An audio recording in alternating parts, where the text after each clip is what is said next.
We'll get started here in a few minutes. Thank you.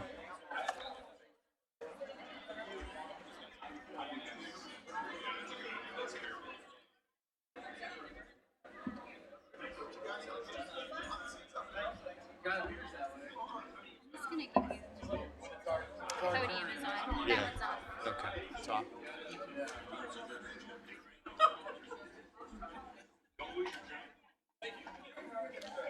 Good afternoon, everybody. Good afternoon, candidates, ladies and gentlemen, members of the press. On behalf of the Blue Springs Chamber of Commerce and the Examiner, we welcome you to this candidate forum. I'm Eric Sporing.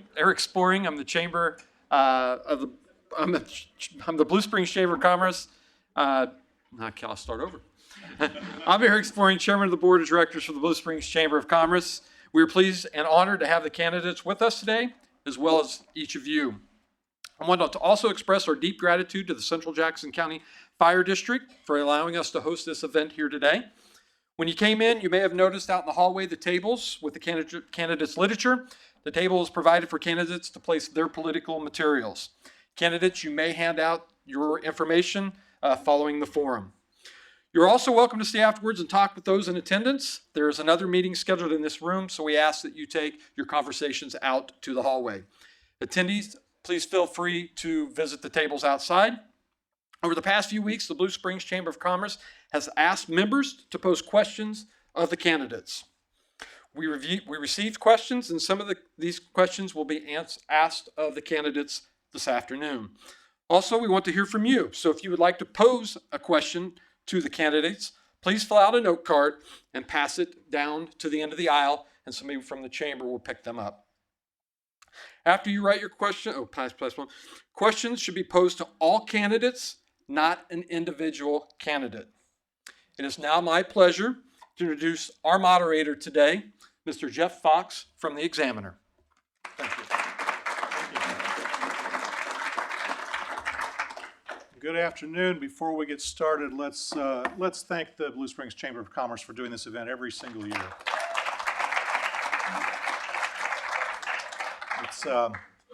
It's a lot of work, so hats off to them.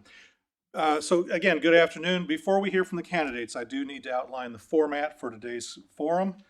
We ask that no video, including Facebook Live, be taken during this event. We are videotaping the event today, thanks to the technology here at the CJC Training Center. And again, another shout out to CJC for making this very nice space available to us. The video will be uploaded to the Chamber's YouTube channel, hopefully by tomorrow evening. As Eric said, this event is co-sponsored by the Blue Springs Chamber and the Examiner. The reason we sponsor this event is so that Chamber members and Examiner readers and everyone else in the community can make informed decisions at the ballot box. We ask that everyone be respectful of others in speech and in behavior so that each candidate can provide information about himself or herself and answer the questions that are asked. There are 3 areas on the April 7th ballot that we will visit today. There are 3 open school board seats in Blue Springs. There are 3 open city council seats, and there's a mayor's race. There are 4 candidates running for the 3 open spots on the Blue Springs School Board. We have all of them here today. They are Jeff Seams, K.F. Cohen, Dale Walkup, and Stephen Westerman. Too many Steves and Jeffs. We're going to get this very, very confused. Stephen Westerman. We also have 3 candidates here running for the 3 open spots on the Blue Springs City Council. We have 1 candidate in District 1, that's Jerry Kaler. He is unopposed in that race. We have 2 candidates in District 2, Ken Edmondson and Brian Cradoff. Brian was, and I'm going to get that one wrong too, it's Byron. Byron. My mother made me a Brian with my middle name, and I still can't get that right. So anyway, my apologies to Byron Cradoff, who is unable to be here today, but Kent Edmondson is here today. We also have 1 candidate in District 3 present. In District 3, there are 2 names on the ballot, Ron Fowler and Benjamin Bittler. Although Mr. Bittler's name will remain on the ballot, he is no longer running. Ron Fowler is here today. We have 4 candidates running for mayor. They are all here today. They are Chris Livesay, Carson Ross, Susan Culpepper, and Dale Carter. Since we have so many candidates here today, we're going to split them up. We'll first hear from school board candidates, then city council candidates, and then the 4 mayoral candidates. Here are the rules of the road for the evening. Each candidate will be permitted 2 minutes for his or her opening statement. And they'll go in an order that we had a drawing for. So we'll go 1, 2, 3, 4. Then we'll get to questions, and we'll go 2, 3, 4, 1, and then 3, 4, 1, 2. So that'll shake it up and make it a little more, give everybody an equal shot. We'll have a question and answer session after the opening statements. We ask all the candidates to keep their answers to the questions to no more than 1 minute. Both the opening remarks and answers to the questions will be timed. We ask that the candidates please honor the established time allotments. So let's begin. Candidates, we have the school board candidates can come on up if they'd like. Candidates, we have a timekeeper with a bell located on the front row. David Slater, Bank 21. Raise your hand, wave, there we go. Enough said. The timekeeper has signs that will count you down to 30-second increments. In other words, 1.5 minutes, 1 minute, 30 seconds. When your time is complete, the stop sign will be displayed and the bell will ring. He's already rung that. We know what that sounds like. Thank you in advance, candidates, for honoring the time constraints. Let's get started. I'd like to ask the 4 candidates, did you sit in order? No, that's fine. All right. So the order for the school board candidates is going to be Steve Westerman, then Dale Walkup, then Kay Sims. Now I got it all wrong. Then Kay, then Jeff Seams. Yes. So let's get started with we're at the point of opening statements. And the way we're going to do this is is this up? Should be up. Good afternoon. I appreciate the crowd here today. It is a nice opening here. Steve Westerman, as many of you know me, I moved into this town with my family in 1964. One school, one combined high school and junior high, one stoplight. So I feel like I've grown up here all of my life. I was in 4th grade when we moved here. So I'm a product of this school district. My wife, all through my 3 daughters, are products of this school district. And I've continually been proud of the school district and what we've accomplished in this town. As you know, I've worked for the fire district and just retired a couple years ago. I am on the fire board, which doesn't take up much time. But for the last 6 months, I've been seeking for something else to give back to this community. I've been very successful in my life, and there are several reasons for that. Obviously, my faith, for one, my parents and my upbringing, but I think a large part of that is the teachers, the principals, the coaches that led me as mentors through those growing years. And I just want to give back. That's the reason I'm doing this. A close friend of mine, when I talked to her, and she was saying that, well, why don't you think about the school district? I hadn't thought of that, but when I looked at my background and the position, it fit. I understand public service. I understand public boards. That I will stop. Thank you.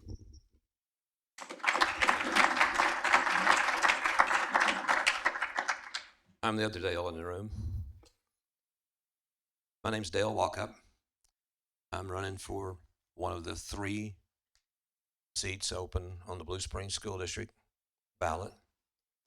My wife and I moved here in fall of 1977 from Eldon, Missouri. I was an opening store manager for Walmart. It was the worst store in the region. By 1984, we had 225 ladies, 31 men, and 8 assistant managers, and we won the Sam M. Walton Award for Merchandising Excellence. I was recognized as the #1 store manager in Walmart. That gives me great perspective. I'm the only member running that has big business experience. I have 3 daughters, Pepper, Piper, and Jade. I have 1 grandson who is 11 years old. He attends Moreland Ridge. I have another grandson who attends the Cub Care Center. His name is Torin, and he tears it up.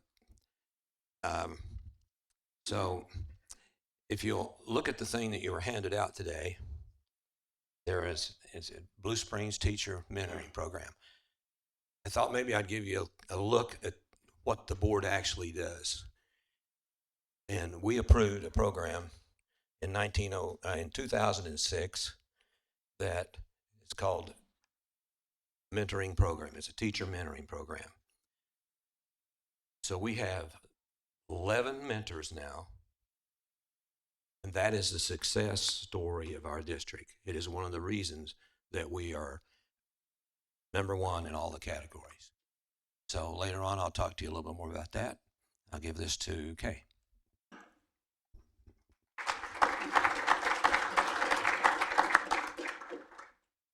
Hi, I'm Kay Cohen. I'm a former school media specialist here in Blue Springs for 27 years. I have taught a total of 30 years. I'm a little nervous, so you'll have to forgive me. I'm not used to being in front of a large group because as a media specialist, I usually worked with smaller groups. My husband, Jim, was on the school board prior to my service. I followed him on the board. I retired in 1997 from the library. As a school board member, my highest priority is making sure everything is right for our students and our staff. Without that, we don't have a district that we're proud of. So I am here to try to continue the work that I have been doing on the school board. I have served as president, vice president, and fiscal vice president on the board. I am attended both national and state meetings. I'm trying to keep up to date on what's going on. I'm a member of the Macy board, which is the Missouri Advisory Council for Teachers Certification. And I'm like I said, I'm just so happy to be on the board. I've spent my life in Blue Springs, more or less, and I'd like to continue to be able to serve if I might. Thank you.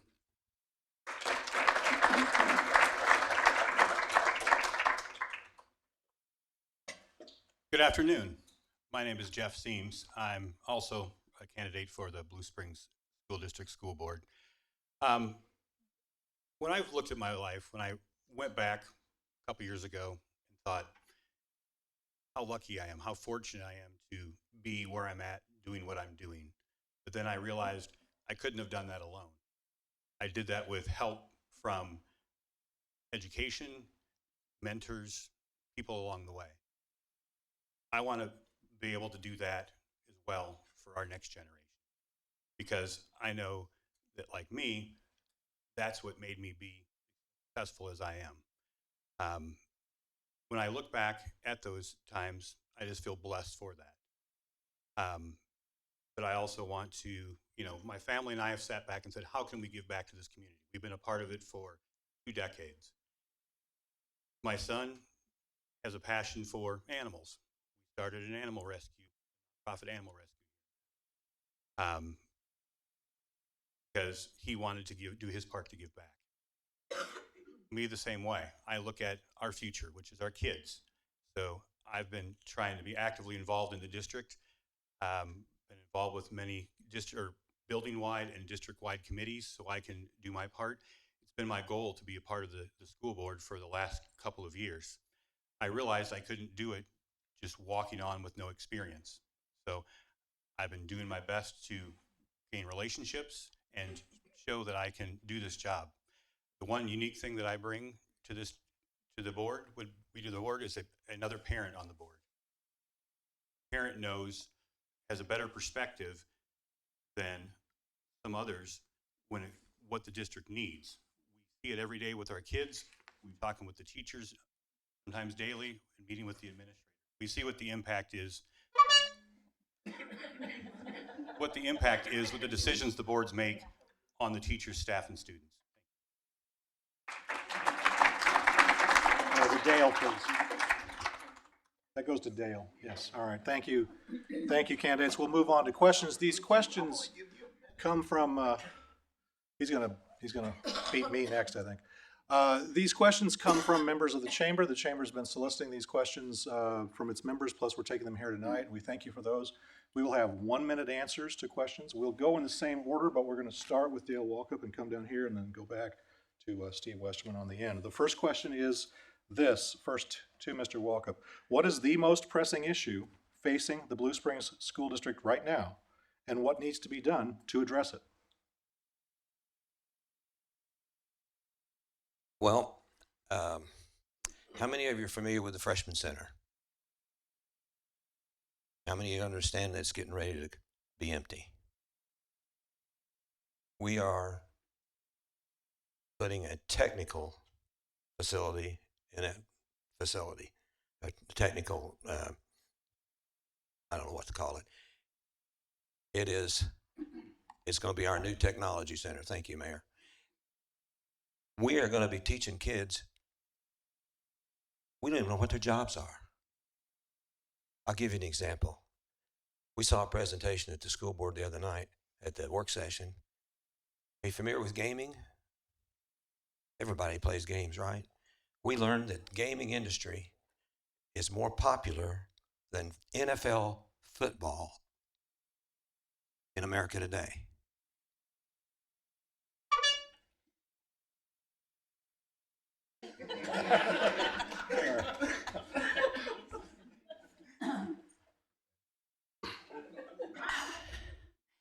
I'm sorry you asked what the one thing was, because our problem is we have more than one pressing issue at this. Again, as Dale has mentioned, technology and career education is a big thing. We have students who are not college oriented. My son, my daughter were both in that category. And we have kids that we can go help them along with AP classes and things of that sort so they can get college education before they ever leave their high school. We have I don't want to say a pandemic, but we have a health issue that's concerning us too. Now, everybody has that to think about.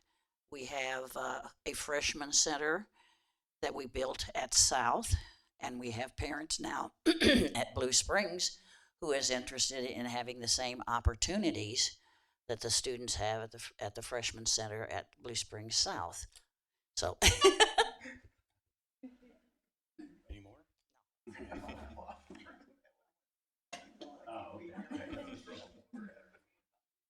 Well, both of the issues, or the multiple issues that have been mentioned already, I definitely agree with.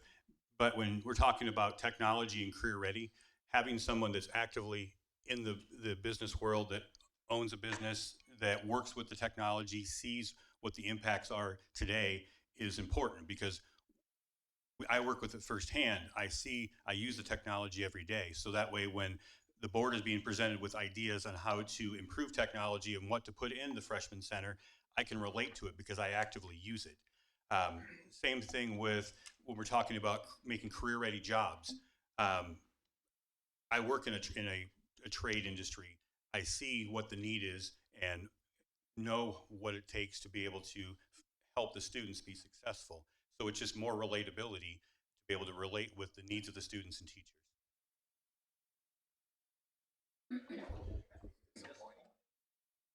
I'll take his time then, if he'll yield it.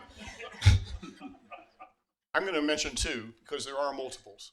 But one thing is just to maintain what we have going right now. We have an excellent school district. We're one of the best known districts in the state. I just want to simply maintain that and keep us on that same innovative and fast growth and track. The other thing is jobs. Being an employer, I don't know how many thousands of interviews I've done and hired hundreds of people. Also my work with the Economic Development Commission. So I understand what traits, what skills are needed by the job forces coming out. And it's not simply the new technology that we want to take care of, but I think we also need to be concerned for all levels of workforce and make sure that the students coming out have the skills that are needed by the employers that are coming after them. Thank you.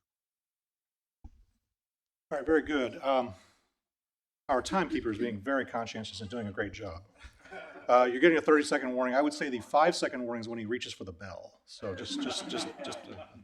all right, this question is going to go to Kay Cohen first. And I want to pick up, this is from the floor as well, or from a chamber member. I want to pick up on what some of you have mentioned, and I encourage you to be as specific in your answer as you can in the short time that we have. What do you think is the best way that the Blue Springs School District can prepare students for future jobs?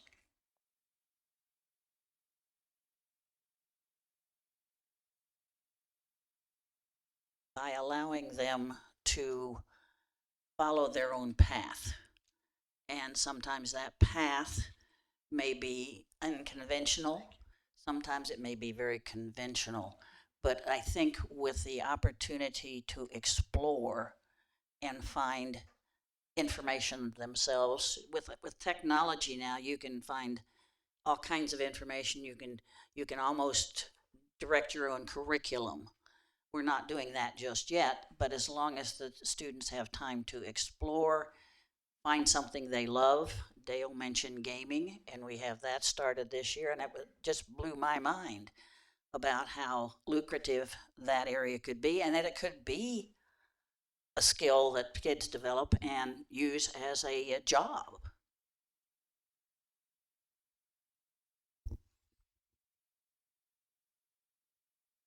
It really boils down to letting them know their options, having options available.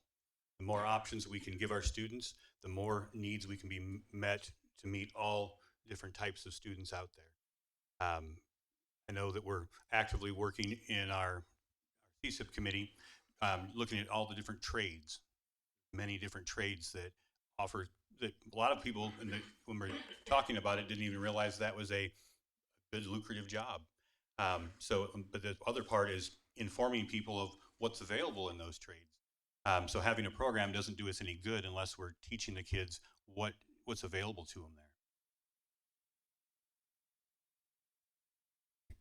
I hate to sound like a broken record here, but I agree with both of the statements so far. It's almost like we don't know what we don't know yet, because we don't know what jobs are going to be coming necessarily. We're just trying to keep up, as in my mind, I think, trying to keep up with those new jobs that are coming out, providing those opportunities. If I'm not mistaken, right now the Blue Springs School District offers more options in classes than a lot of the other school districts around. That's important. That gives that basics, or at least the student, the time to investigate what they want to do. And once we can narrow that down, then if we need to form something or specialize something around that student, or students, maybe we can. But it's the innovativeness right now that is keeping us ahead. Dr. Kinder, in the State of the School speech that chamber just this week, mentioned the aeronautics program. That's cutting edge. I don't think there's any other school that's doing that. You're welcome. But the aeronautics program, just to piggyback on what Mr. Westerman said, we have high school students who are going to that. They're getting their first year paid. That's a $10,000 thing. And then after if they want to continue, they can come out of that thing making $60,000 guaranteed when they graduate. Go back to this. The secret to what everybody has said up here lies in whether or not they can be educated with what's happening. We have 6 elementary teachers that are instructional coaches. We have a total of 11. I think we're going to need 15. That in 2 more years, I believe, we are going to have roughly 30 teachers retiring. We're going to need to have the instructional coaches to mentor those people and carry forward what we're doing right now.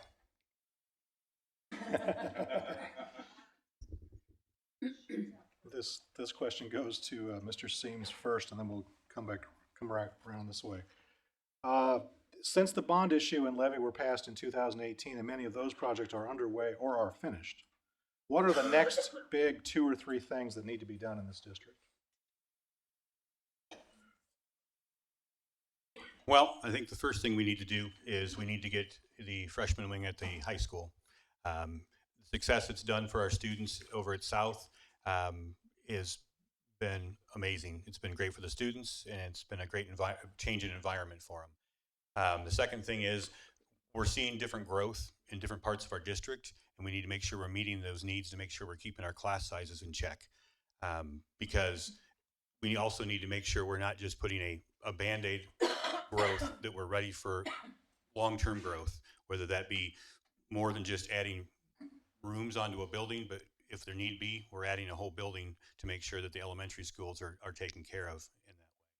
Those would I say would be our first two big priorities, making sure we keep our class sizes small and getting that freshman center cleared out so we can finish that technology center to its full capacity. This is part of my learning curve because this is what I don't, I don't think I know what I don't know. And one of them is the Career Center. I have that on my printed materials. Get that up and coming. The other part is coming from a safety background. Past bond issue took care of several of the schools as far as safety issues, building tornado shelters, things of that nature, security, people coming in from the outside. Except I don't believe it got to all of the buildings, so that we need to make sure that it finishes the buildings that are left. And that would be the other part.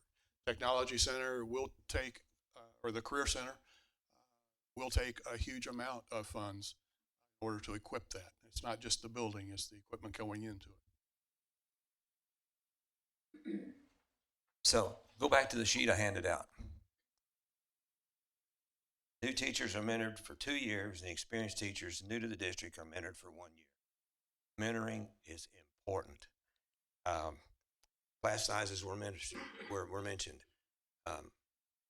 In 1993, it was my question that asked the administration if our budget allowed for the board goal of 1 in 25 in the classroom. The business administrator stuttered, so did the superintendent. They stuttered. We ended up adding 51 teachers, new positions to the district. And then the following year, we got to 69 new. What's the next part of that question? Doggone. My time's up. Just the big, next 2 or 3 things, yeah. Okay. Okay, I agree that the freshman center at Blue Springs High School, in my mind, is a priority. I also think that we need to look on the other end of the spectrum, our pre-K students. We need to work on a pre-K program, find the space for it, get the kids involved in it, because they say that the younger you work with a student or a child, the more they learn at that point. So I think we need to start with our pre-K program and get that up and running to the degree that Blue Springs is known for getting programs up and running. All right, we're back to a question starting with Steve Westerman. This is a question from the floor this evening. Do you think we should have term limits for the school board? Why or why not?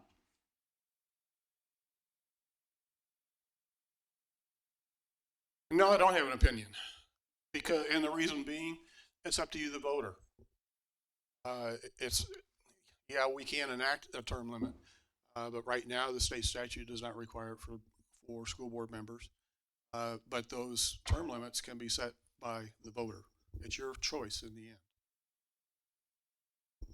Yeah, I agree with Mr. Westerman. The voters can decide.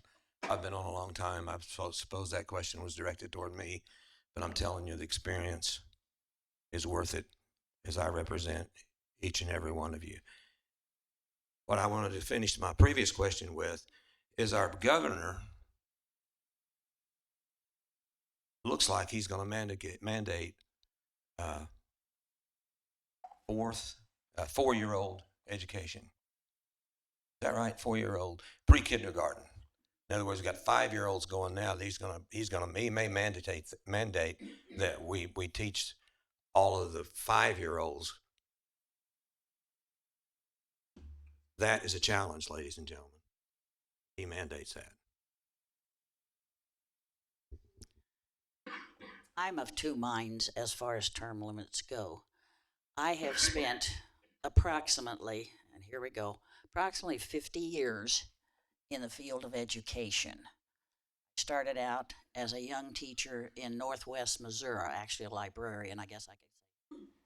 And unless you know the game, unless you have a background in education, there is a long learning curve to finding out what is going on in education and how best you can support what needs to be done. So I'm a yes and no. I think and like the other two have said, you guys make that decision. It doesn't make any difference whether we have term limits or not. If we're not doing the job you think we should do, then you vote us out. It's as simple as that. Like Kay said, there's sort of a double-edged sword. Our leadership and having longevity is good, but also fresh perspective, a mix of fresh perspective is also good. Yes, the voters do decide, but most of the time the school board runs unopposed. So there is lots of times isn't an election to change their opinions. So I'm not saying I'm for or against limits, but I think that there is some reason to justify having some fresh perspective every so many years. Seems maybe against the grain that a board member could hire a teacher and accept their retirement all in the same time. Okay, we're going to try to slip in one more question before final statements. This one starts with Kay Cohen. Me? Okay. Is anybody bringing attention to mental health support in all areas of education to reduce bullying and to reduce teacher and administration burnout? Yes, that's a big issue with us here because we have seen what has happened. Mental education or mental health is needed in our country as far as I'm concerned. It's not just in the school system, but that's a good place for the delivery system to be because we have the students and we have the professionals that can work with them and bring them. Mental health is all important as far as I'm concerned.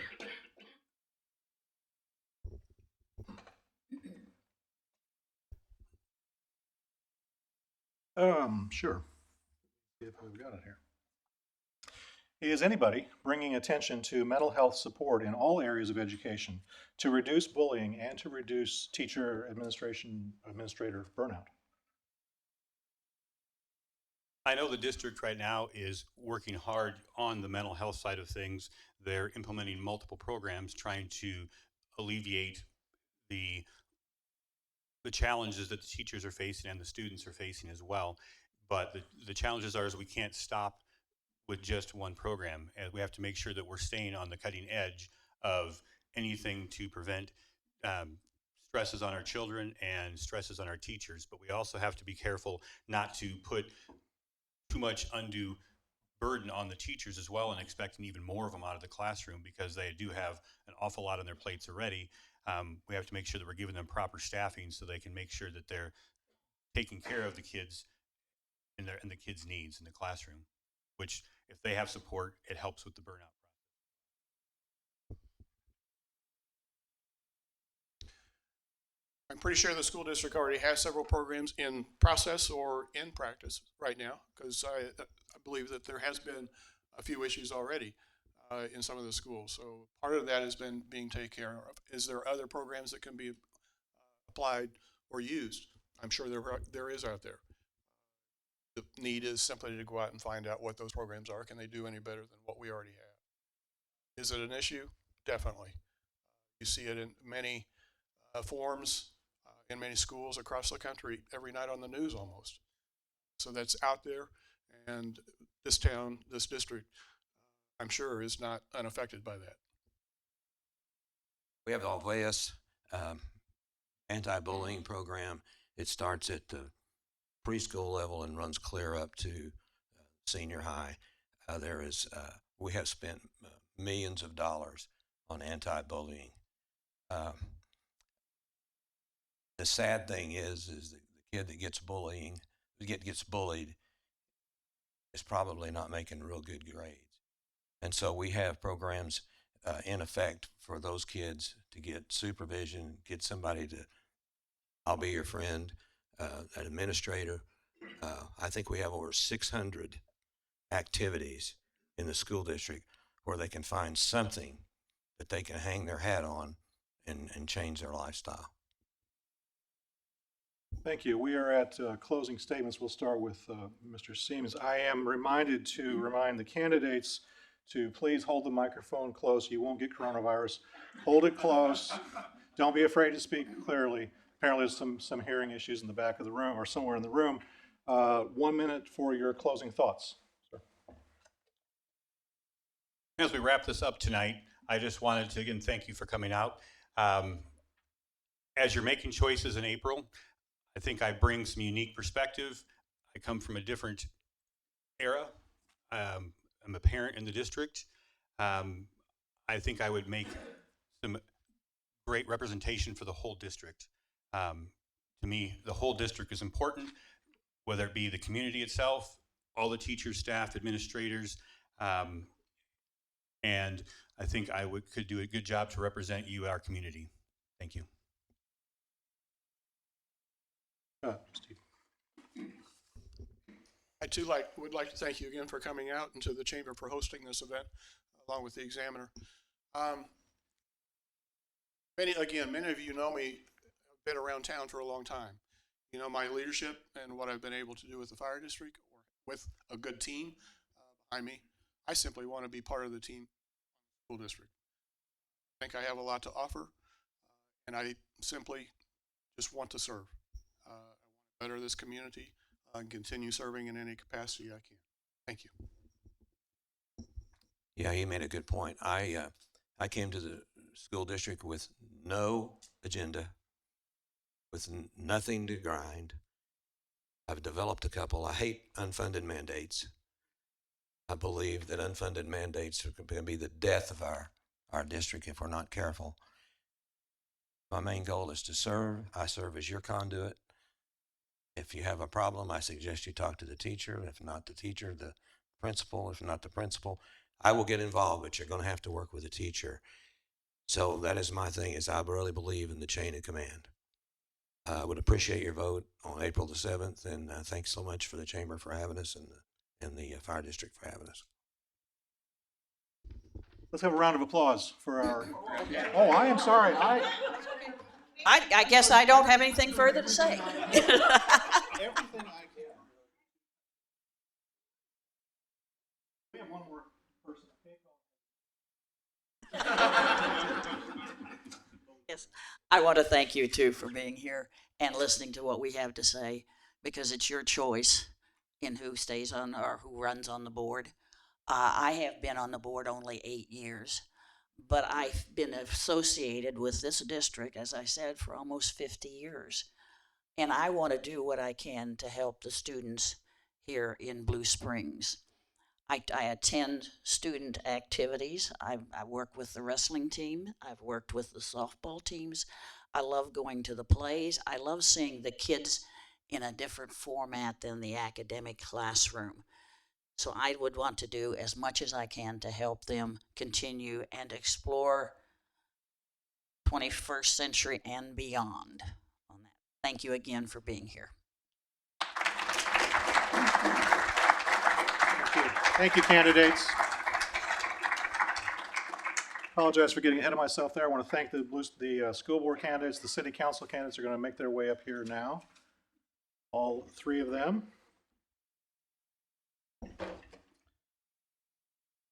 As I said earlier, we drew names or numbers for an order, and they're going to go in the order of Ron Fowler and Jerry Kaler and Ken Edmondson. Got it? You all passed the test. They're all qualified to be on the ballot. Same format. 2-minute opening speeches. We'll go 1, 2, 3, 2, 3, 1, etc. on questions. So 2-minute opening statements, then we'll get to your questions from the floor. Mr. Fowler, you're up. CJC, thanks for letting us use this venue. Chamber, thanks for inviting us all here, and to the Examiner, Jeff Fox, thanks for hosting the event. I am Ron Fowler, and I've been very fortunate very blessed to live in a great community. My children were both born and raised here in Blue Springs. Went to Franklin Smith Elementary, and now I've got a granddaughter that's going to Franklin Smith Elementary. Yeah, it's awesome. Been fortunate to work in Lake City now for 35 years, so that's been a good experience. I'm an engineer out there. I want to bring up, I'm glad to be here with the school district a bit, and because my topic kind of that I want to bring up is property values. And honestly, we've got developers from out of state who basically came up to the planning commission the other night and basically said, hey, we want to develop in your city because basically they got a lot of people that want to go to school, okay? So it is definitely an influence. From the city's perspective, obviously police, streets, and parks, those are all important things to property values. If you don't have good police, you're not going to have good property values. If you don't have good asphalt, we're not going to have good property values. Same thing for parks, and we've just done a great job with all that. I know that we've got a big mayor's race today, and I'm going to save a little bit of time for them. Thanks. Again, I'd like to thank Examiner, thank the Chamber, and thank CJC. I'm Jerry Kaler, running for re-election, District 1, unopposed. I just want to make a few comments, and I don't understand why the Examiner didn't have my teleprompter handy, but this is the way it is. Most everyone knows who I am and what I do, and what I've been involved in around the district, from DARE to VIPS to, I gave you $20 to extend it, so don't, okay. Yeah, I know. Tree lighting to National Night Out. Prior to the city council member, I was appointed by the mayor, served two terms on the Public Safety Police Citizen Advisory Board. In April 2018, I was honored to be nominated to sit in the Buck O'Neill seats at Kauffman Stadium. During the first term as council member, I was involved with the crime and prevention, created the hotel motel ordinance with the crime prevention, along with the surveillance ordinance. I also would like to say, some might not know, I am the auctioneer for John Allen Elementary PTA. I've raised over $30,000 for the PTA, so I just want to throw that in. And I take pride in involved with the community and helping the residents of District 1. I'd like to thank District 1 and all the residents for their support. Look forward to serving District 1 in another 3 years to represent, to listen, and to perform.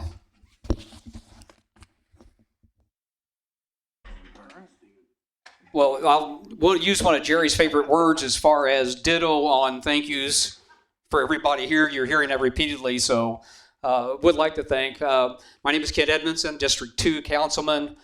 Been on the council for 12 years. Like to be on for another 3 years, so I appreciate your vote if you're here and are a voter. Moved in Blue Springs in '74. Started a business up in '89. Had 2 businesses at one time in this community, and I'm still working in this community. So I kind of come from a perspective of small business in my district downtown. During that period of time, I've served as a president of the Chamber of Commerce, served as president of the Rotary Club, been on a lot of committees and commissions within the city, so I've got a good broad background. I think I bring a common sense to the council as far as business sense and where the perspective is on that.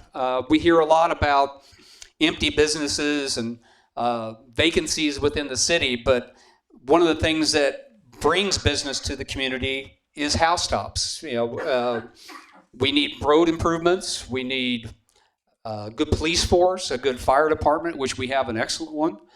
And we need good relations with school districts, again, an excellent one. So we've got all the right things. It's just a matter of putting the right face on it and making a good presentation to people to get both citizens and businesses in the community. We'd love to fill all the empty spaces in the community, but it's like a housing market. You've got to have empty spaces for people to move into. So there's always going to be some empty buildings around the community. And there's always going to be somebody looking for that one spot. We just need to kind of help make that easy to get done. So I'd appreciate your vote. Thank you. This question will go to Jerry Kaler first, and again, we have 1 minute answers. The question is this: with more and more items being ordered online, there has been a decrease in the amount of sales tax revenue collected by the city. Since sales tax is a large portion of funding for cities, some have opted to pass a local use tax. Do you support a use tax for Blue Springs? Why or why not? Yes, I do. I have, and I live in a cul-de-sac that is a small cul-de-sac. I counted 3 Amazon trucks, 2 United States Postal Service trucks, 3 FedEx trucks, and 2 UPS trucks in my little cul-de-sac. There is none of them that pays anything to drive on our roads. It's not an increase in tax. It's just getting a fair share that the city's getting.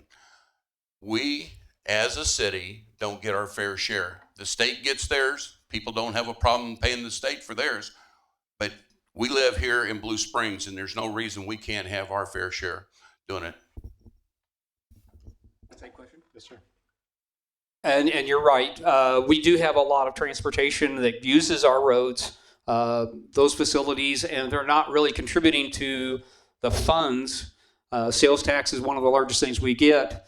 The downside of this that we have to convince the voters is this is a direct use tax.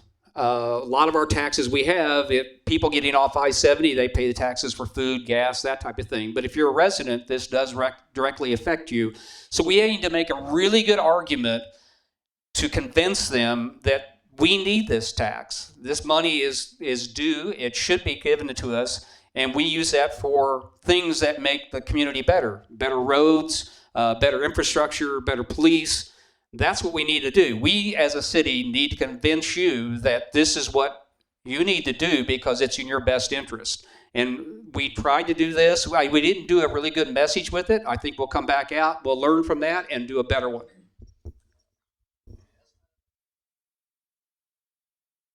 Good points. I'll ditto a lot of what you guys said there. I am stingy when it comes to taxes. I've got a history of saying no to taxes, but I tell you what, on this one, I would have to be for it. And the reason why is because it's just an unfair advantage that the competition gets over our local businesses. Our local businesses are at a competitive disadvantage because that if they can buy something and not pay taxes, it's hurting our local business. So I do support it. I think it's fair for the community. Again, the state gets it. Same thing. Our local business should not be at a competitive disadvantage. This goes to Kent first, and I'm going to take the liberty of combining 2 questions from the floor this evening, same subject. What is the plan for all the empty storefronts? Is anyone responsible for soliciting new businesses? What businesses will you try to invite to Blue Springs? Be specific. We are tired of hearing generalized responses. Again, you can't really force people to come here, but you can make it more welcome to come here. We've made a lot of advances through our codes, through our signage. We just did almost a year-long committee on signage, trying to make it better, more update, more easy to work with. So we're trying to make things more convenient to come to Blue Springs and get a business. We do have an economic development department. We do have people working on that. We've just recently lost our director in that, but I think we're looking at trying to reestablish that. You can make big scores. Forcia was one of our big scores, but I think the secret to getting by is getting those mom and pop businesses in town, getting the argument of shop local, spend your money in the community but where it goes directly back into it. It employs your neighbors. It takes your neighbors' kids and pays for their ball team. Those are the things that bring it here. Thanks. Good points. I have to say that, yeah, getting an economic development director is going to help us get back in that game. We are at a loss right now. We've had some good ones over the years, and they do help bring that forward, bring us new businesses. It was great to get Forcia. It was a tough loss on Haldex, and Haldex, we probably lost them because there's cheaper labor elsewhere. And I hate to see people, good jobs leave because of that, but that's the reality of the situation. If we have those good jobs and we can get more Forcias, then that is going to help our fill those storefronts as well. I know everybody's got a passion for retail, but you got to have the good jobs to make it all work. I'll go back to the internet tax. You got your dress barn, you got other little storefronts that are going out because you're not supporting your local establishment. If we don't support our local companies, then we're going to be in trouble of trying to bring other companies in because we get a reputation not supporting our local ones. We have to start there first. Number two, in order to do that, we have to have those opportunities with the city. And the city has made a big turnaround with being more cooperative with new businesses and with contractors and developers coming in. And it's not as hard as it once was with our bad, sour reputation. That's what we got to do, is make the change on that. And we are working that way, but it takes a while for the ship to turn. Beat you. We're back to Mr. Fowler's kicking off this question. Also from the floor this evening, we would love to know, what is the overall vision for the south side of Blue Springs? There's lots of room for development down there, but what would it look like? That's a great topic, because we have been challenged with that over the recent council meetings. I want to see a level of housing that when we send the children to school, they're coming, from a level of housing that's average or above average, because building below average homes, cost of homes, does not help send those children to school. It does not help our school district in the big picture. So I want to see, and I think that was a vision early on, was to having a lot of quality housing down there. The Estates at Chapman Farms is great. They did a great job of protecting their interest down there recently. They helped turn down a big project. So I want also the development of Roscoe Rider Park. In order to bring business to any community, you have to have rooftops. And if you don't have rooftops with residents, bigger businesses are not going to come to the city. And that's where we got to start, is getting the residential back on track, which is starting to make a turnaround and it's starting to boom a little better. We get the rooftops in, the businesses will help come.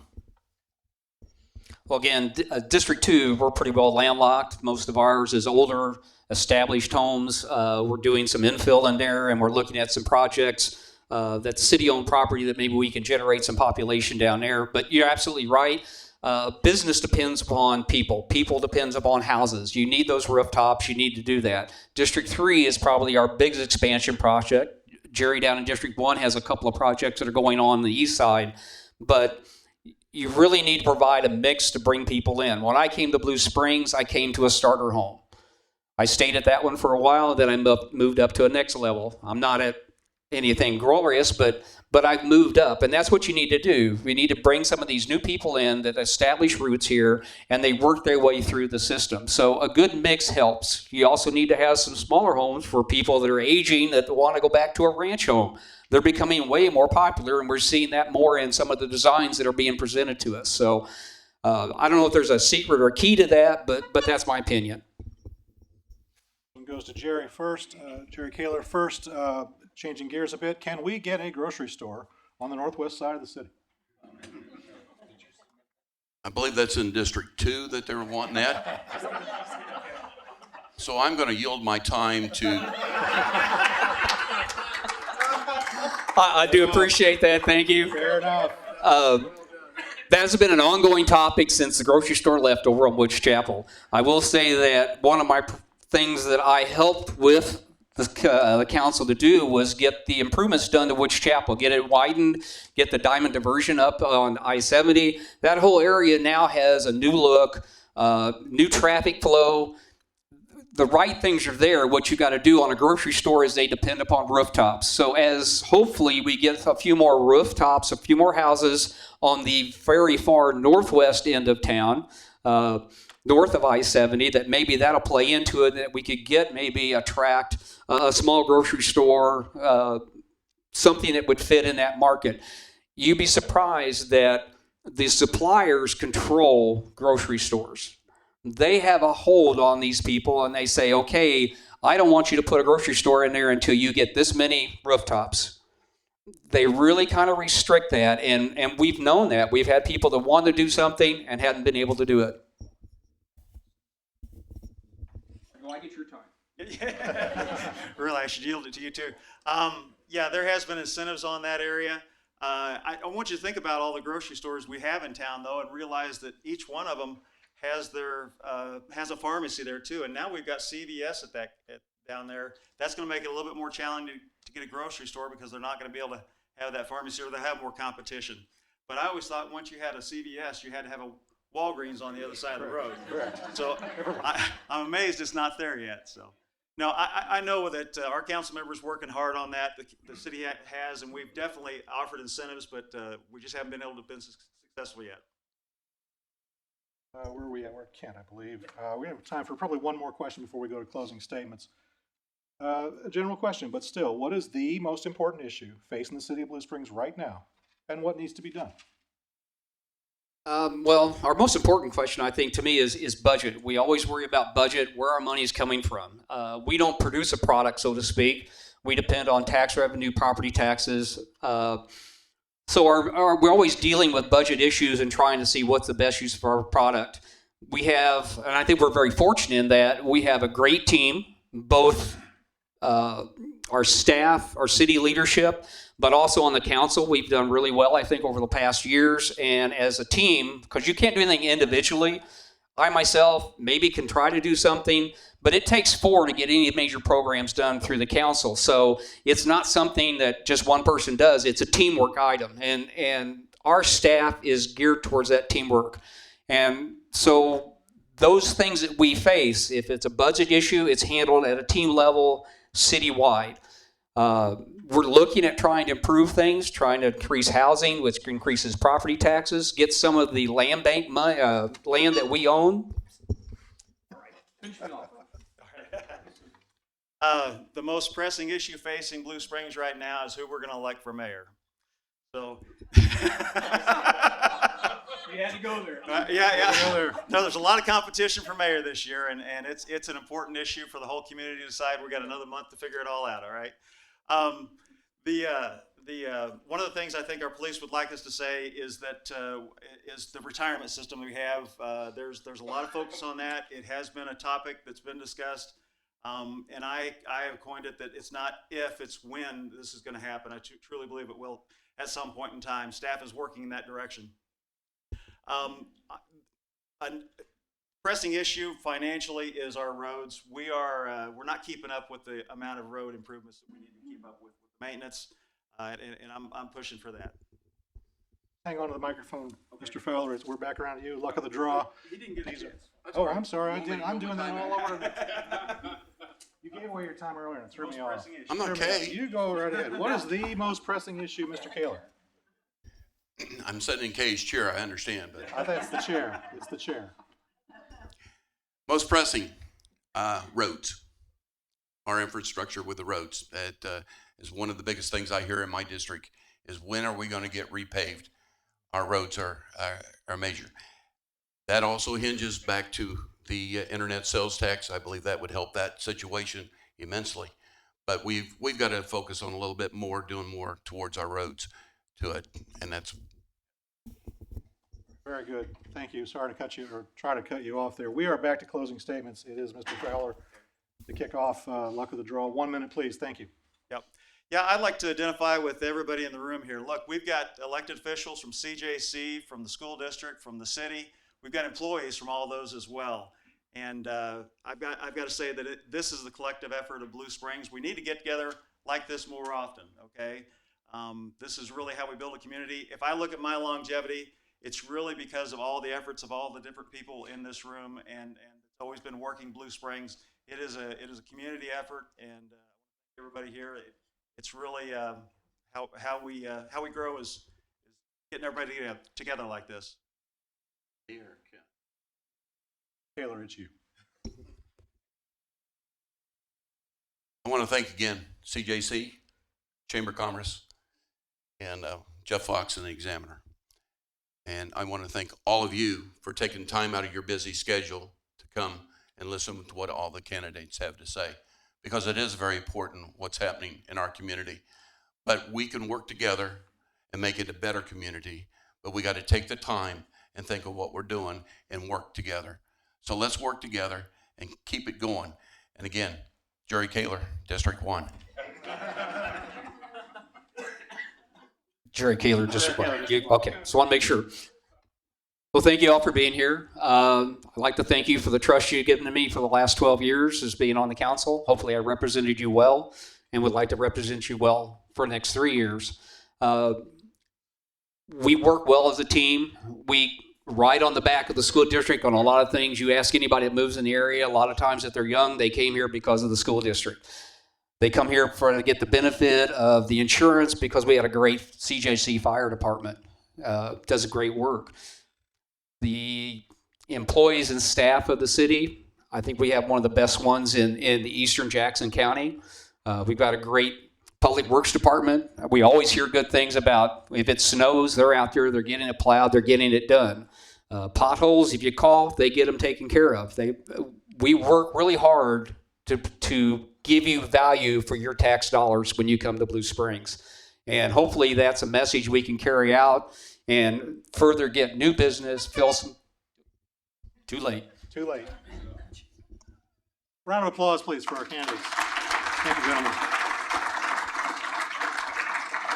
And if the mayoral candidates would come forward, please.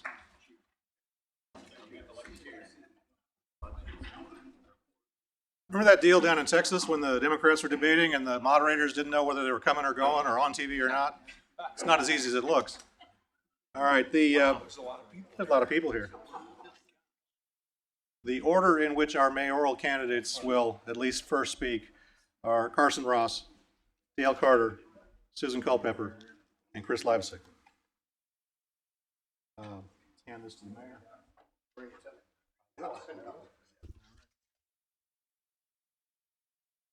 I think everybody understands the process at this point. We will open with 2-minute opening statements. We will start with Carson Ross. I'm going to watch the clock because he'll cheat on me. Okay, the greatest leader of all times who ever walked this earth, and he had all power, chose to have help. His name is Jesus, and he chose 12 men to help him called disciples. Every successful organization has a leader. My leadership is evident, but just looking around since I became mayor. I could go down the list, but the most important part of leadership is engaging others. Being the drum major of a marching band is not playing the instrument yourself, rather being out front leading the ones playing the instruments, making beautiful music. That's what I do. Not only leading the city on the moving on the right track, but also in the state, past president and member of the Missouri Municipal League Board of Directors. Regionally, I'm on the Mid-America Regional Council Board of Directors. I'm an officer, and I chair the most powerful committee, the Total Transportation Policy Committee. Eastern Jackson County Betterment Council co-chair. Little Valley Sewer District vice chairman and of the Board of Trustees, as well as chairman of the Mayor's Advisory Board. If you're not leading, it means that you're bringing up the rear and you lose ground and your city suffers as a result of it. You cannot lead this city by remote control. You have to be present and put in the time.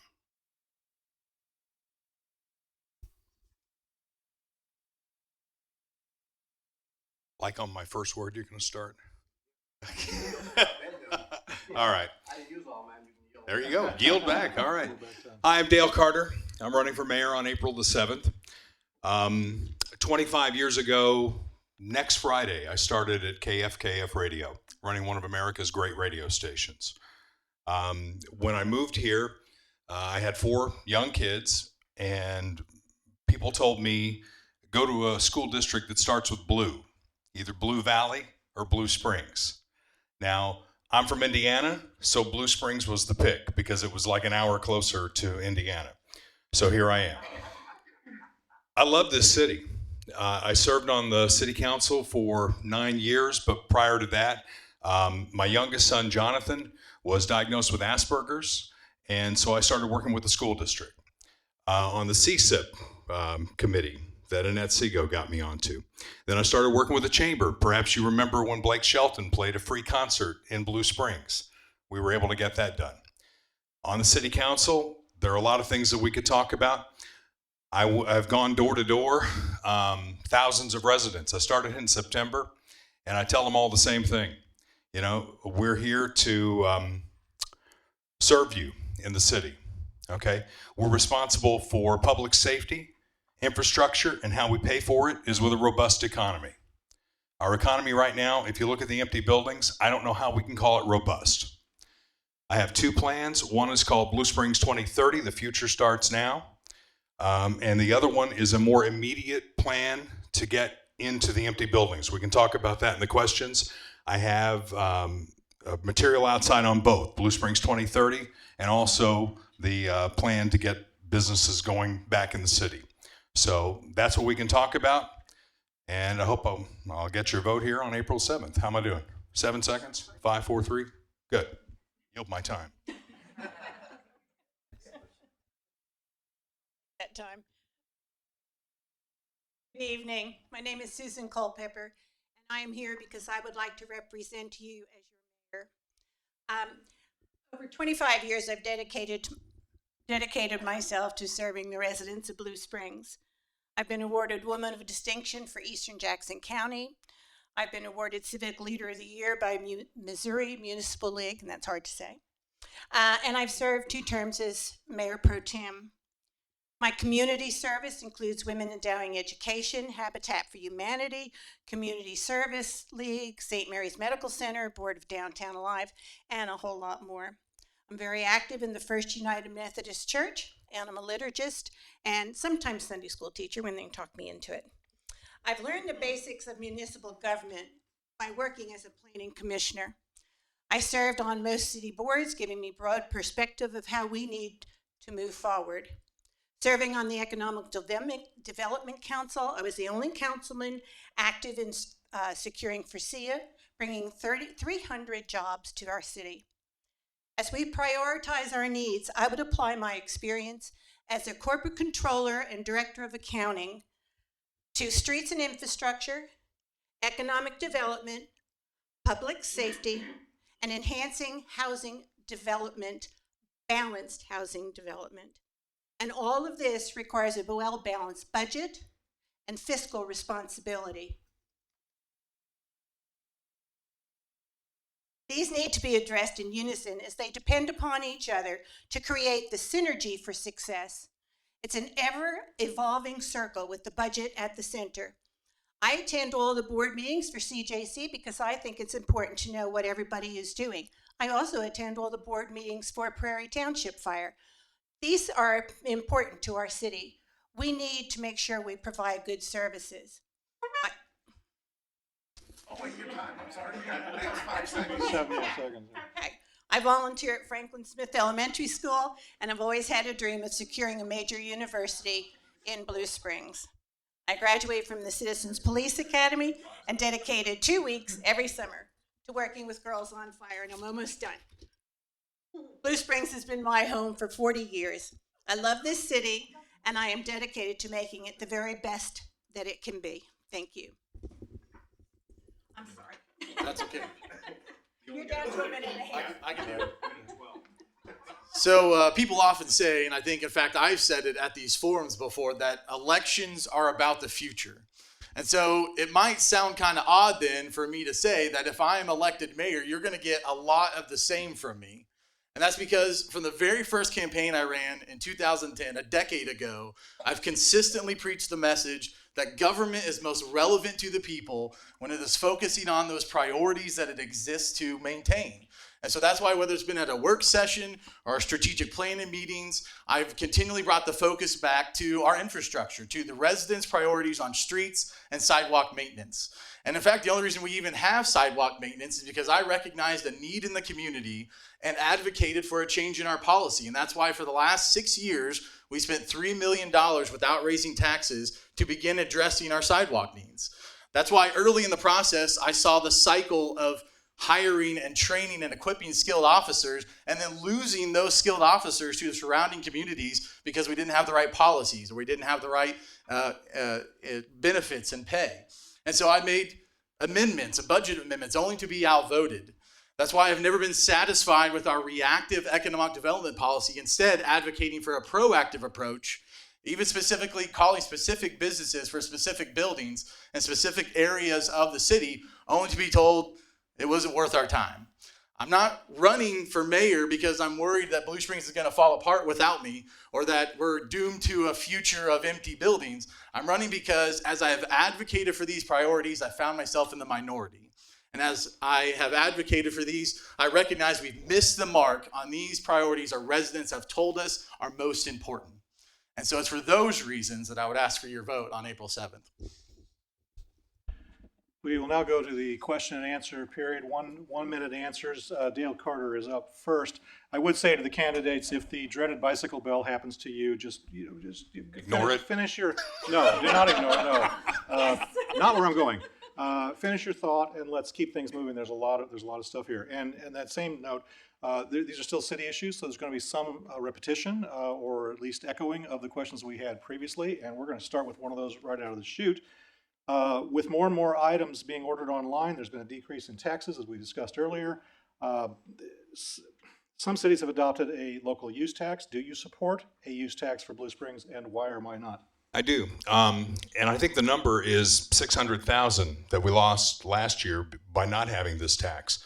I mean, the curve is going the wrong way. We have empty buildings, which we've talked about, and also online sales are going up. So until we level that playing field, you're going to see that gap increase, and services you expect from the city are going to fall. I've heard talk of maybe tying it to infrastructure. Infrastructure is very important. And if that's the case, I would be very supportive of that. But whatever we do, we've got to be collaborative about it and work together.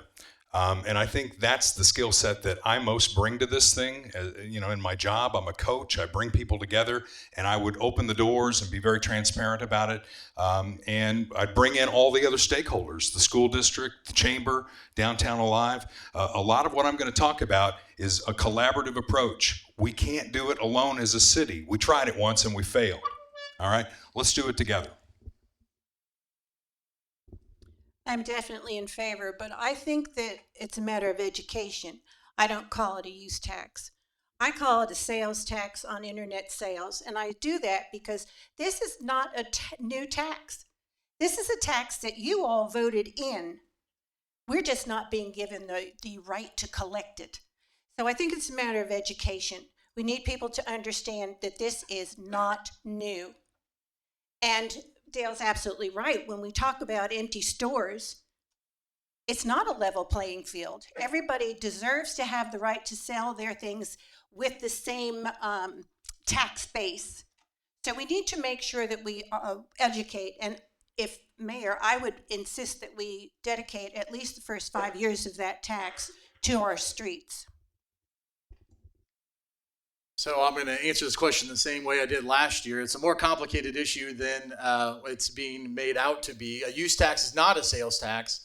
The sales tax, even if we pass a use tax here in Blue Springs, it will not be the same rate as our sales tax because CJC is not allowed to pass a use tax per state statute.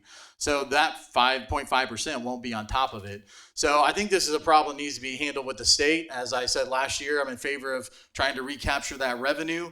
But I think if we're going to continue to look forward to what that looks like, I'm in favor of putting it before the residents and letting them make the decision because it is something. But businesses are getting hit twice on this, because there is a use tax in Missouri already, but there's a $2,000 exemption. And so if Lyle Shaver buys $1,000 worth of whatever Lyle Shaver buys, he doesn't have to pay that. But businesses, the IRS is going to catch you if you don't pay it. So you're having to pay the use tax and you're not getting the benefit of the use tax.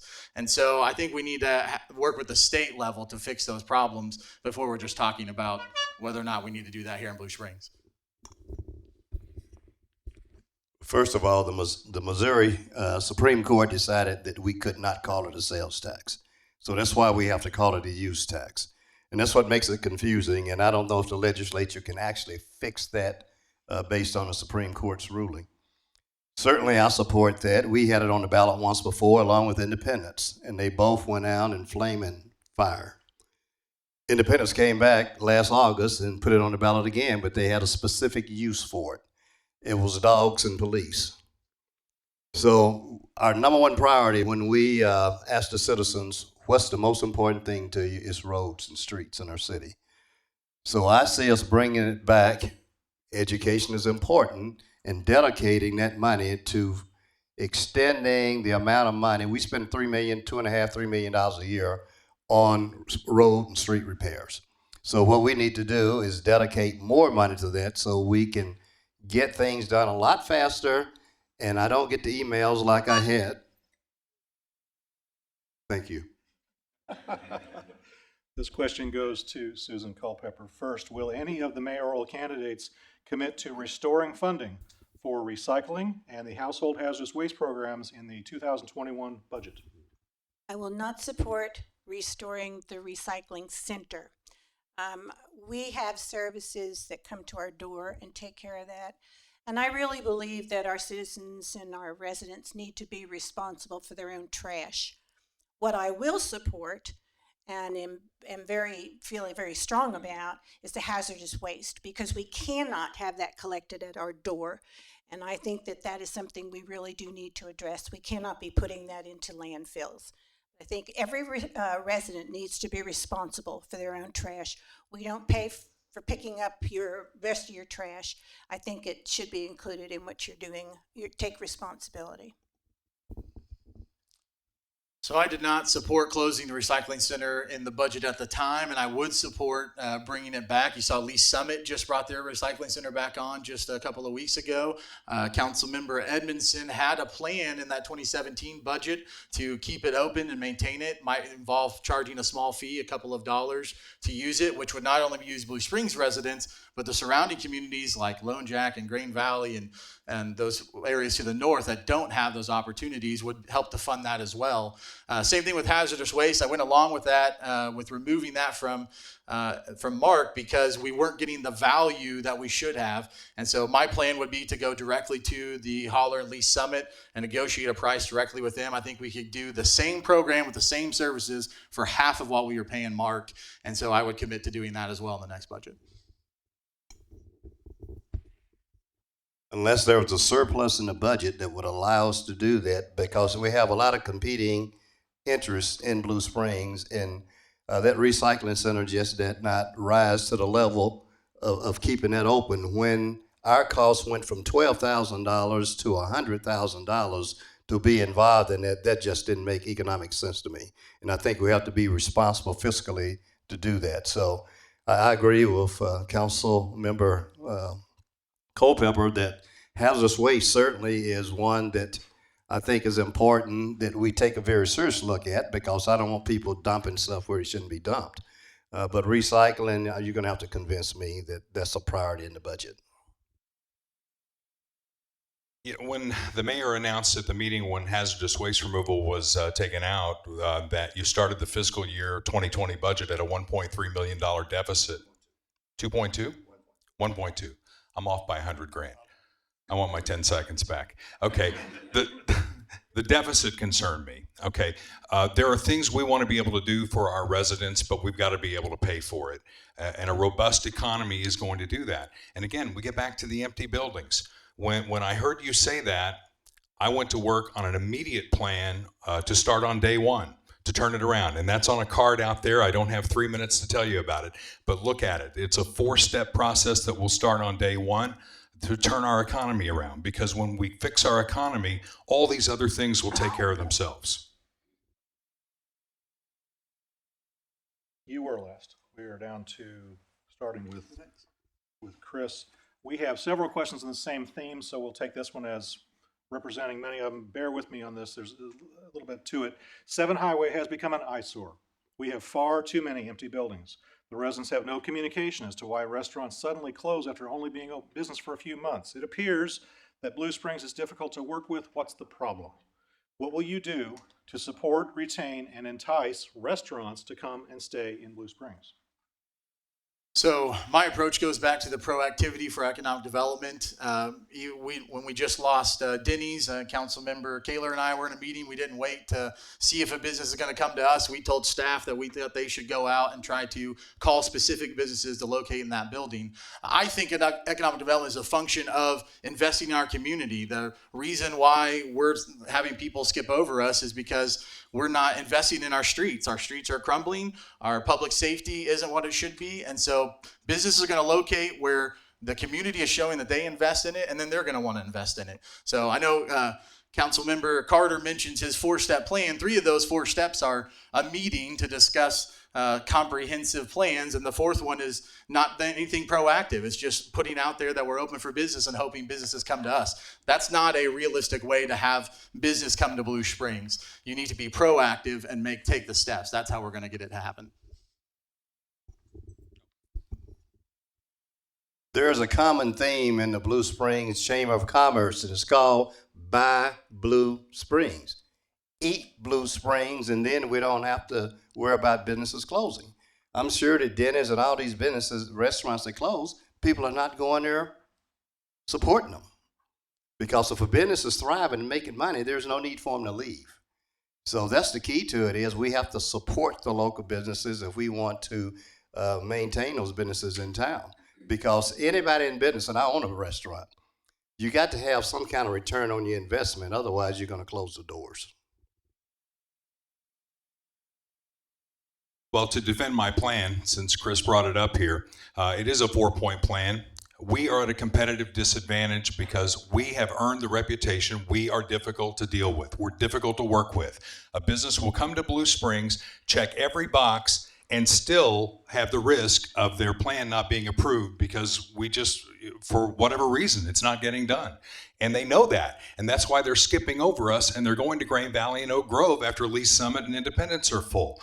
We've got to change that. The 4 steps, I will talk to the city employees and tell them that our success is their success because they want raises and a better retirement plan. Second, I'll have a select committee of the council and Eric Johnson. We'll go through every board and every commission. Do we still need them? Do we have the right members? Are they on point with what they need to be doing?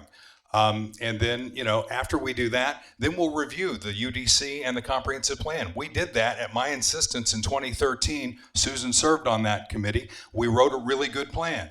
Okay, it's 7 years later. I'm going to keep going. It's 7 years later, okay? We need to revisit that. Then the 4th step is not passive. The 4th step is let's market to the business community that we are open for business. Tell them that we're not the same old Blue Springs. We have to do that, and that will fix our economy. Did you just do a Joe Biden? Kind of. Well, you said, I don't get my turn. I think part of the problem is you have businesses come in and nobody goes there. There's no way they're going to stay in business.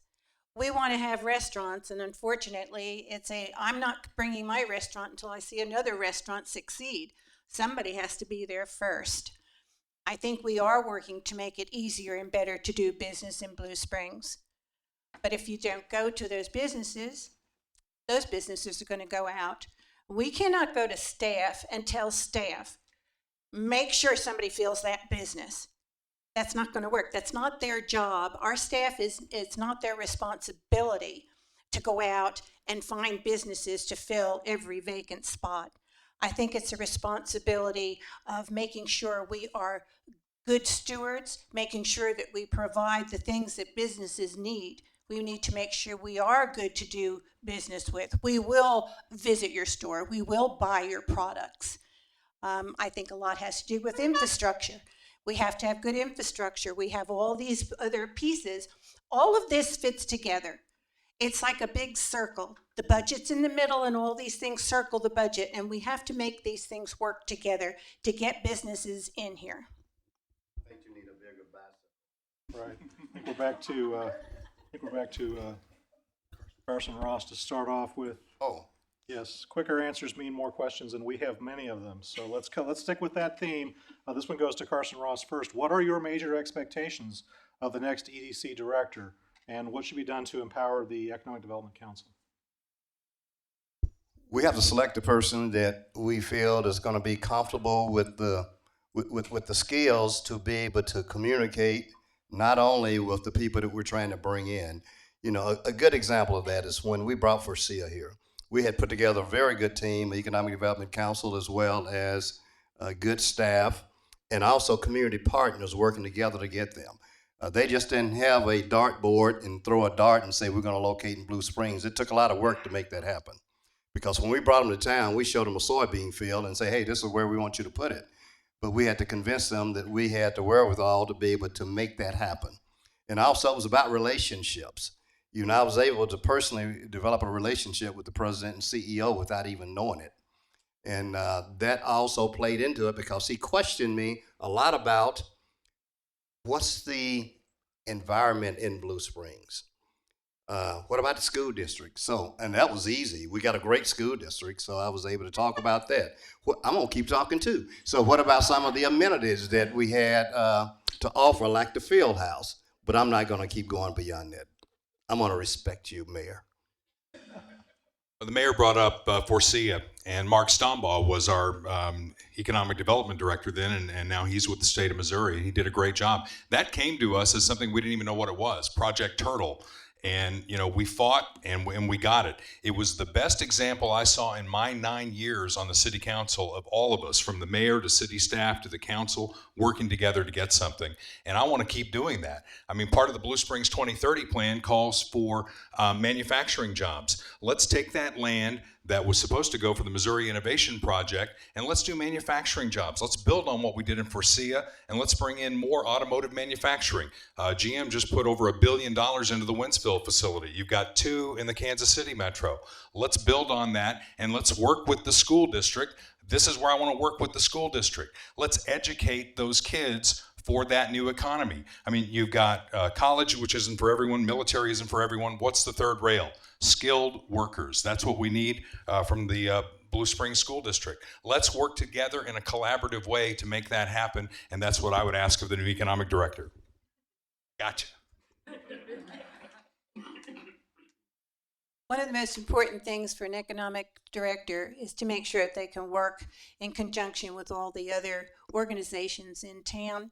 And we belong to several organizations that bring to us possibilities. You know, they come in and they may want a railroad. They may want to be within certain distance of other manufacturing facilities. Sometimes we just can't meet those needs. But we make sure that we do the best we can. And I think that our economic development director needs to make sure he maintains those relationships. We would depend on that person to do that and to work in conjunction with all of the organizations around town. It's our livelihood. We have to do that. So the main thing an economic development director needs is an affinity for proactivity. It was a previous economic development director that told me it was not worth his time to call businesses and tell them about Blue Springs, that was below his salary level. And so Forcia has been mentioned a couple of times here. That is actually an example of the worst kind of economic development policy. We do not want to create the process that brought Forcia. It's a perfect example of reactivity. We literally bought the land for $2.5 million and abated all of their taxes. Any of the businesses in this room from the Chamber of Commerce would love to have the sweetheart deal that we gave Forcia. It's great to have those jobs, but we can't give away the farm every time a company wants to come here. The key is to be proactive, to reach out and to talk to businesses directly, to bring them to Blue Springs, not just tell them we're open for business, but actually tell them about Blue Springs and the market we have. That's the key thing we need an economic development director. This question goes first to Dale Carter, and we'll come on around. We would love to know what is the overall vision for the south side of Blue Springs. There's lots of room for development down there, but what would it look like? This gets back to what I want to do with the Unified Development Code and the comprehensive plan. I think it's time to revisit those and review them. I don't know the answer to that question. I think it's time after 7 years to take a look at that again and find out what makes sense. And I'll use this time to tell you something else that I would do. I would use our 5th Mondays, which I'm not sure have been used in your 3rd term. They haven't. I think there are big issues that we need to drill down on, and that's one where we could drill down on it in a collaborative way, working together to find out what's best for that part of town, and bring in folks who want to talk, who want to give their input on that, because those fifth meetings are open to the public, and there's a chance for you to have a little bit of dialogue there. So open the process, more collaborative, more cooperative, and we'll find out what the best answer is for the Southside.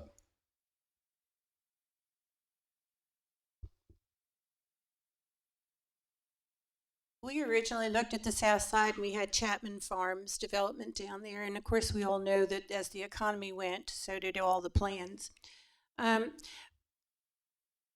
of the things that I think is very, very important as we look at development is to make sure that we have a good balance in housing. It's just not a matter of throwing up housing so we have rooftops.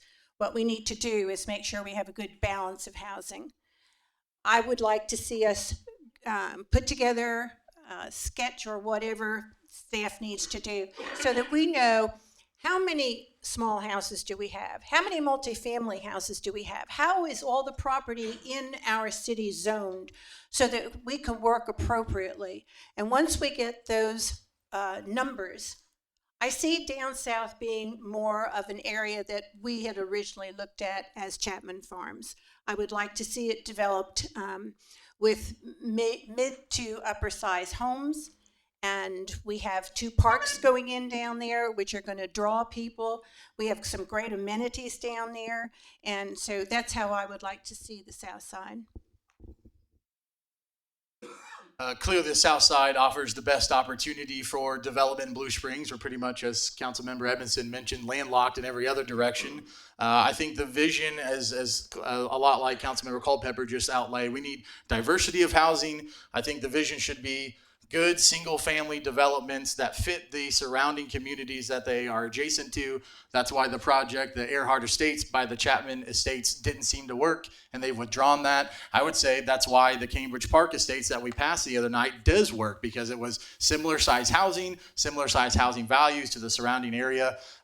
We've had some development that have not come to fruition with a grocery store and a hardware store because of suppliers that have said no, but I think there's a lot of opportunity to create another kind of community in the South with Roscoe Ryder Park and some more amenities along with quality development, as Councilman Culpepper mentioned. Initially Walmart bought property down south, but they were waiting for rooftops to come before they would consider opening a store. When I first became mayor, one of the areas that we were lacking in as far as housing was for senior living. Now we have a lot of senior living. We have the Parkway, we have Benton House, we have Novel Place going in, which these are age restricted for people that have that need. One of the areas that we're losing people right now from Blue Springs going to Lee Summit and going to in some cases, to Independence, is we don't have the villas, self-maintenance villas, because that's an area that not only seniors are looking for when they no longer want to have the lawn and the big house and all that. They don't want to shovel snow and mow the lawn. So what they're doing is they're looking for those type of houses. And guess who else is looking for those type of houses? Millennials. So here it is, you got commonality between millennials and baby boomers looking for the same, and they can even hang out together if they want to. This next question starts with Susan Culpepper. Are you for or against abatements to bring in new business? Why or why not? I think we need to look at everything on an individual basis. It would depend on what that would bring to our community and what benefits we would derive from that. I think that sometimes we need to do that. Sometimes we need to give incentives. Sometimes we need to give people a little leg up, if you will, to get them to come to our community. I don't mean give away the farm, because I am not a proponent of that. But there are times, if you want to say, I want a restaurant or I want a big manufacturing company, whatever that is, sometimes we need to be able to put our money where our mouth is, if you will. We need to make sure that we work with people. But again, we don't give away the farm. We make it beneficial always to the city.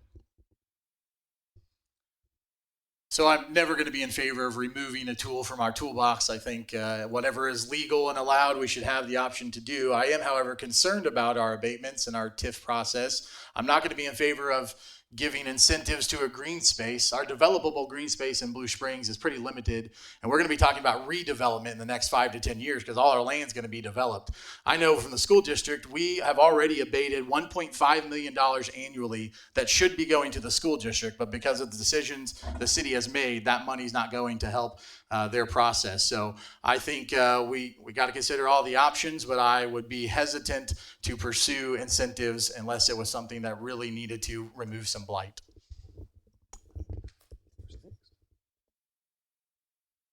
I think it was said well already. You have to take it on a case-by-case basis. Well, and a good example of that's White Oak. I mean, we talked about that. I mean, that thing was terrible, and you know, we used some tools in the tool belt, as Chris said, to get that done. So, case-by-case basis. Use it where we need it. Don't use it where you don't. This next question goes to Mr. Livesey first. What would you do to keep and attract young people in the city? Well, I mean, clearly our schools are the biggest attractor to young people, so I think continue to work with them on opportunities. I know my kids use the schools for basketball and for different sports activities, so I think it's just a matter of focusing on some of these policies that actually we've been going the wrong way on. Things like recycling and solar energy and those types of things that millennials are most focused on. We have a very restrictive solar policy, which I was opposed to, and that's going to hurt us to attract those type of individuals. Recycling's a big thing for people in that age group, and yet we're shutting down a recycling center and removing our solid waste. So I think focusing on those type of things. I think also the RFP downtown Blue Springs, where we have some potential to put in some mixed use, some live work spaces, that's going to be big as well. So I think there's a lot of opportunity there.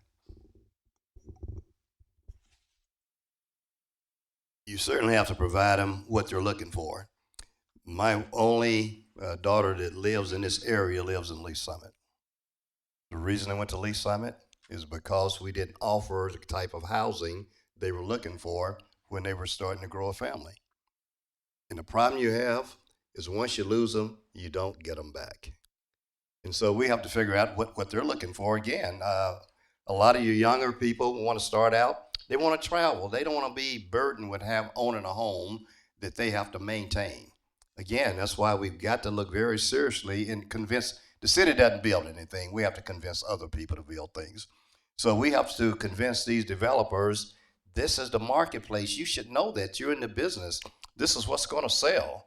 And it also is going to help us keep the people in Blue Springs that we don't want to lose.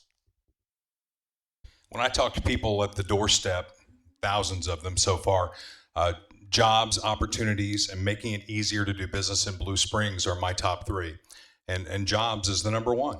I mean, that's what's going to keep younger people here because they've got an opportunity to do something. You mentioned your kids. My only son who lives in the Kansas City Metro lives in Independence. Same reason. Because we don't have what we need for the younger people. And to dovetail on what Chris said, again, recycling, solar, hazardous waste, these are buzzwords for those folks. That's the kind of community they want to live in. And you know what I've been telling them all on the Blue Springs Community Awareness page, register to vote on by March 11th and then vote in the April 7th election. It's disappointing, more than disappointing, that 7 to 8% of our registered voters vote in the mayoral election. We've got to turn that tide around. And it starts with younger people. And if we address the younger people and give them more of what they want, they'll vote. I think there's several things we need to provide. We need to provide housing. And again, I would go back to knowing what housing stock we have so that we can fill in some of those gaps. The other thing's amenities. When young people move into community, they don't move in just because they have a grocery store next door. They're going to move in because there's a park, there's a pool, there are things to do, there are places to go at night. And all those are the things that we need to make sure that we can provide. We are now looking at building the 2 parks out that we have down the south side of town. And it's really exciting. We have an opportunity there to give the younger people a place to go and things to do with their time. So I think it's very important to have those amenities. My son, that's the first thing he wants to know. Well, what is there going to be to do when I move someplace and I bring my three littles along? What am I going to do with them? So we have the great schools to attract the young people, young families, but we also need things for them to do and housing. Back to starting this question with Carson Ross. Yeah, here we do. This came up earlier, and it's still a good camp for the other candidates. A good question. When can we get a grocery store on the northwest side of the city? That's going to be determined by rooftops. The demographics will play into that. No one's going to invest millions of dollars putting in a grocery store if they don't think they're going to get a return on their investment. You know, when I first moved to Blue Springs, yeah, we had a grocery store over on the west side. But obviously, it didn't work out for the owners, and that's why they closed it. And you're not going to have the 85,000 square foot Price Chopper we have down south, or the renovated one we have up north, or the Walmart neighborhood. But we have to come to that realization. It's not like you got to drive miles away to go to the grocery store in Blue Springs. Blue Springs is not that big. So that's probably not going to happen. First home that I owned in Blue Springs was at 42nd and Jonathan Court, so I know very much about the northwest side of town. We had an IGA when I lived there, and they went out of business. We cannot pick winners and losers at the city level. We've tried that and we've failed, and it's another reason why businesses are skipping Blue Springs and they're going to Grain Valley and Oak Grove. We can't pick winners and losers. All we can do is create the conditions for economic growth. That's the city's responsibility, and I don't think we're doing a good enough job at that, and that's why I put out those 4 points that I want to start on day one. Let's follow those 4 points, become easier to do business in, and you'll see the businesses flock back here. Unfortunately, the reputation that we've earned is we're the same old Blue Springs. We got to stop that. You can make it easy to bring a business into town, but if they don't make sales, they're not staying, and that's exactly what happened to that grocery store. I also started out in Blue Springs in a duplex off of Valley View, so we seem to all have started over there. So you have to come back to buy local, and until there are rooftops to support that, it's not going to happen. It would be nice, but it's just not going to happen. And I don't see that any amount of incentives would make a company stay. They have to have the sales. So mine's going to be the same answer. Proactivity is the key. That was the exact situation that the economic development director told me. I said, if we want a grocery store on Woods Chapel, somebody should be calling Price Chopper, Hy-Vee, Patricia's, Walmart, Trader Joe's, and telling them, we want you to be here at this location, and trying to sell the market of Blue Springs to them. And yeah, absolutely, we can't make them locate here, but we can be proactive in trying to attract them. And if we're not doing that, then we're just kind of waiting around for somebody to find us on a map. And so I think being proactive is the key. I think we have time for one last question before we get to closing statements. As this goes to Dale Carter first. As the mayor, what do you see as your role with city staff? How do you plan to work with staff members moving forward? Well, I think that's when you go to the charter and you see what the mayor's responsibility is. I mean, the city manager runs the city, and the mayor is the CEO, setting the tone, setting the culture. I think Eric does a good job, but I would want to work with him on a day-to-day basis. Certainly as we look at making it easier to do business in Blue Springs, we've got to find those employees who can't seem to get on board with that, and we got to move on from them, because that's one of the problems we have. That and the board and commission structure in our UDC and comprehensive plan that aren't competitive with the cities around us. So it all ties together, and it all comes back to that same thing. It all comes back to the economy. If we fix the economy, everything else in Blue Springs is going to be fine, and the city staff certainly has a role in that. And I think I have a great working relationship with Eric, and as mayor, that would continue. Well, first off, I've heard that someone insisted we do a UDC and a comp plan change. We review those periodically. That is automatic. That is not up to any one individual. As mayor, I think that the first thing you need to do is sit down with people and find out exactly how they see their jobs. What are their responsibilities? How do they interact with other departments? That is key because they all have to interact and work together as a team. I don't believe in micromanaging, and if you have the right people in place, you don't have to micromanage. It's a matter of being a leader, not a person that tells everybody how to dot their I's and cross their T's. I would sit down with each department and make sure I fully understood what they did, why they did what they did, and how it worked with other departments.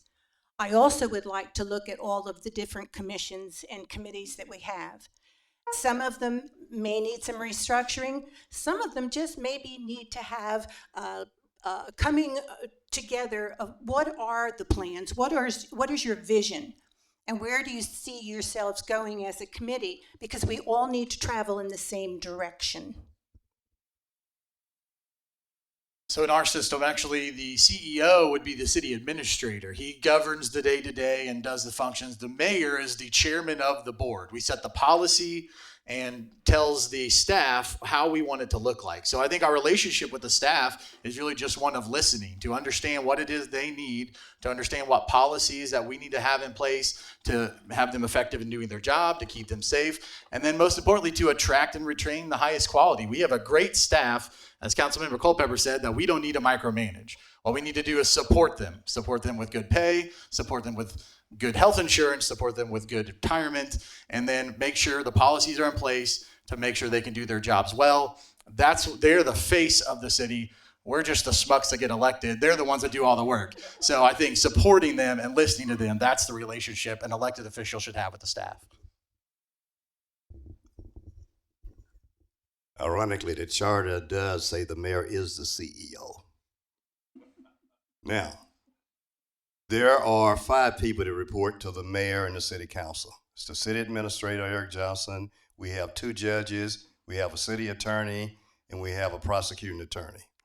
The charter prohibits elected officials from going down talking to employees. That's not our duty. That's Eric's duty. But you can still get things done through your city administrator if you're there and you have a relationship. This is a part-time job that I put full-time in. I'm at City Hall. I'm in my office every day and was there a lot before First Lady Eloise passed. I was at City Hall. So you can't run this city by remote control. You have to be there. You have to be engaged because there are people that come in, they want to meet the mayor. They don't want to meet the city administrator. And it's not his duty and responsibility. They want the guy that's the chief elected official. We'll make the CEO the chief elected official instead of the chief executive officer. So I'm going to honor your horn and stop. We are at closing statements. Those will go for 1 minute each. Susan Culpepper, you're up first. Well, I would also like to thank everybody for coming out today. It's a challenge when you do things like this because I hear things and I think, oh, no, I don't agree with that. When do I get a chance to say something else? But I think that it's important to understand the basic principles of the people that are in front of you. I think it's important to understand where their heart is and what they think, how they think about different things. I also think it's important to look at a person's record. As I go through, my record stands by itself. I'm very proud of the things I've done in all the years that I've given to this city. And I certainly would appreciate your support and your vote. Stand for this one. So I'm just going to be honest, and I know that's unusual for someone in a political post, but the world's not going to end if one of these 3 win this election. I mean, I sincerely believe all 4 of us genuinely want something good for Blue Springs. Now, that doesn't mean that the future is not going to look different, as Councilmember Fowler said, depending on who you elect. You've heard a lot today, and you will continue to hear a lot over the next month about what candidates think should happen. What I've outlined for you today is what I have done and will continue to do if I'm elected mayor.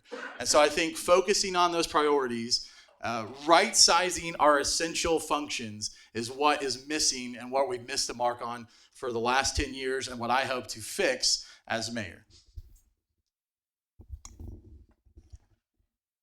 Show you I can stand too. I know you can.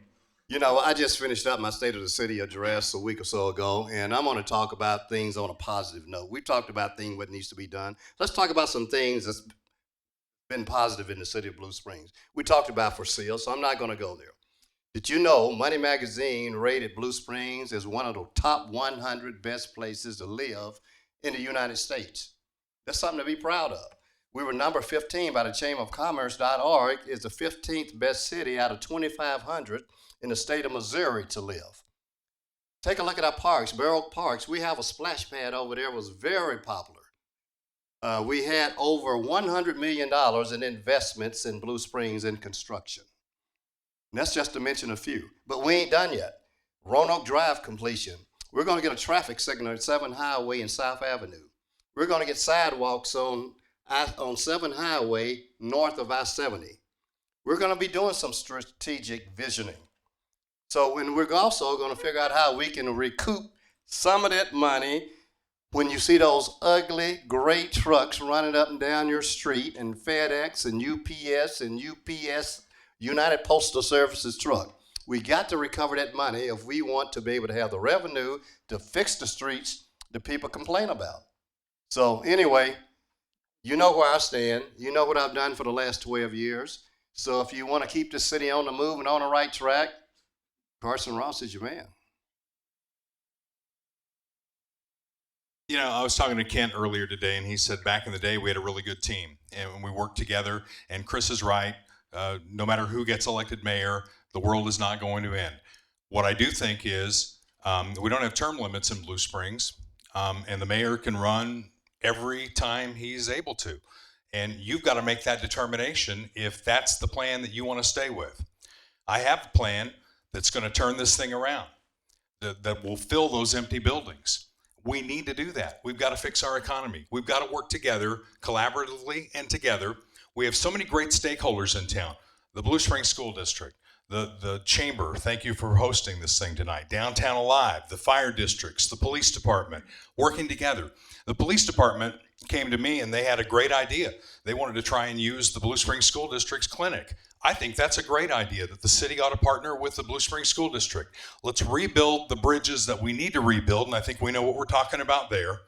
And let's move this city forward. There we go. On All the right. horn. On that note, we will wrap things up. The hardest working person in the room tonight is Mayor Slater, our timekeeper.